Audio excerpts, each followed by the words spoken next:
ជំរាបសួរបងប្អូនទាំងអស់គ្នាសូមស្វាគមន៍មកកាន់វីដេអូថ្មីមួយទៀតនៃការពិសោធន៍របស់ខ្ញុំបាទបន្តិចទៀតនេះខ្ញុំនឹងធ្វើពិសោធន៍ទង្វើកាល់ស្យូមអុកស៊ីតចេញពីសំបកសុទ្ធចំពោះសម្ភារៈដែលយើងត្រូវការមានដូចជាសំបកសុទ្ធត្បាល់បុកកែវជ័របំពង់បឺតនិងចុងក្រោយគឺទឹកឥឡូវយើងចាប់ផ្ដើមដំណើរការពិសោធន៍ទាំងអស់គ្នាដំបូងយើងត្រូវបង្កាត់ភ្លើងបន្ទាប់មកយើងយកសំបកសុទ្ធនោះទៅដុត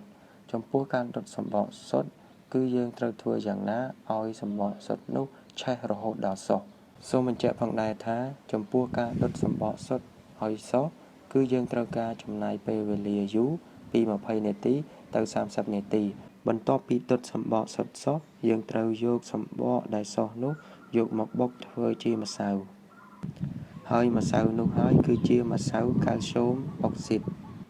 បន្ទាប់ពីយើងបុកសំបកសុទ្ធដែលសោះនោះឲ្យក្លាយជាម្សៅរួចហើយយើងត្រូវយកម្សៅនោះមកធ្វើពិសោធន៍ដើម្បីបញ្ជាក់ថាវាពិតជាមានផ្ទុកកាល់ស្យូមអុកស៊ីត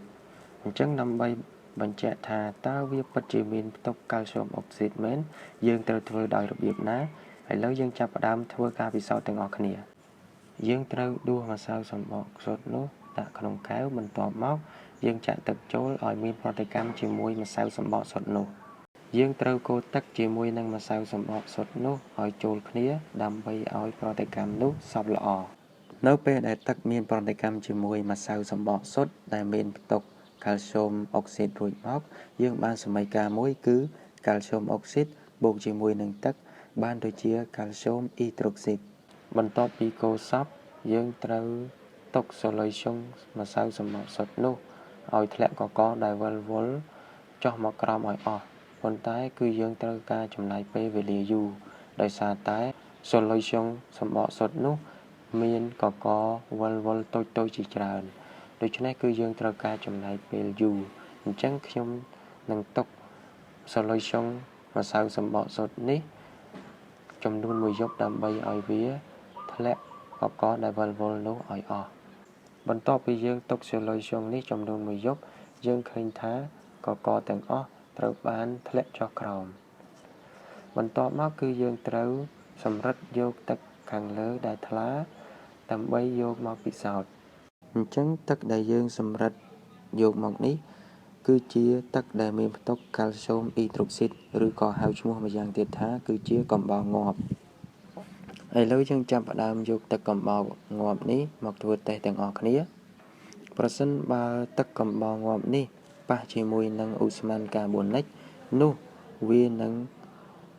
ប្រែទៅជាល្អក់អញ្ចឹងឧស្ម័នកាបូនិកយើងអាចយកមកពីណាបានគឺតាមរយៈខ្យល់ដង្ហើមរបស់យើងពីព្រោះខ្យល់ដង្ហើមចេញរបស់យើងគឺមានផ្ទុកឧស្ម័នកាបូនិកឥឡូវយើងចាប់ផ្ដើមពិសោធន៍ទាំងអស់គ្នាដោយផ្លុំខ្យល់ចេញពីមាត់របស់យើងចូលទៅក្នុង solution ទឹកកំបោរងាប់មួយនេះឥឡូវយើងចាប់ផ្ដើម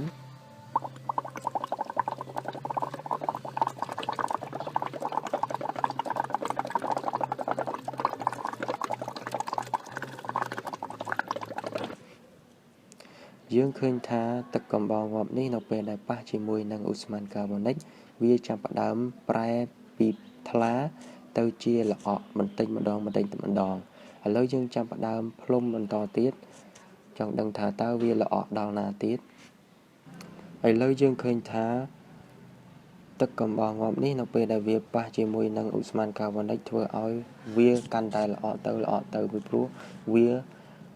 ប៉ះជាមួយនឹងឧស្ម័នកាបូនិកដែលមានបរិមាណច្រើនអញ្ចឹងសរុបចុងក្រោយប្រសិនបើយើងចង់ទង្វើកាល់ស្យូមអុកស៊ីតគឺយើងអាចទង្វើកាល់ស្យូមអុកស៊ីតចេញពីសំបកសុទ្ធបានវីដេអូនៃការធ្វើពិសោធន៍របស់ខ្ញុំបានមកដល់ទីបញ្ចប់ជាចុងក្រោយសូមអរគុណអ្នកទាំងអស់គ្នាដែលបានចំណាយពេលវេលាទស្សនាវីដេអូមួយនេះហើយប្រសិនបើអ្នកទាំងអស់គ្នាមានគំនិតយោបល់អ្វីឬក៏ខ្ញុំខ្វះខាតត្រង់ចំណុចណាមួយសូមអ្នកទាំងអស់គ្នា comment ដើម្បីផ្ដល់យោបល់ឲ្យខ្ញុំបានខ្ញុំនឹងរីករាយទទួលនៅយោបល់អ្នកទាំងអស់គ្នាហើយកុំភ្លេចចុច Subscribe ដើម្បីទទួលបាននូវវីដេអូពិសោធន៍ថ្មីៗបន្ថែមទៀតសូមអរគុណអ្នកទាំងអស់គ្នាសូមជម្រាបលា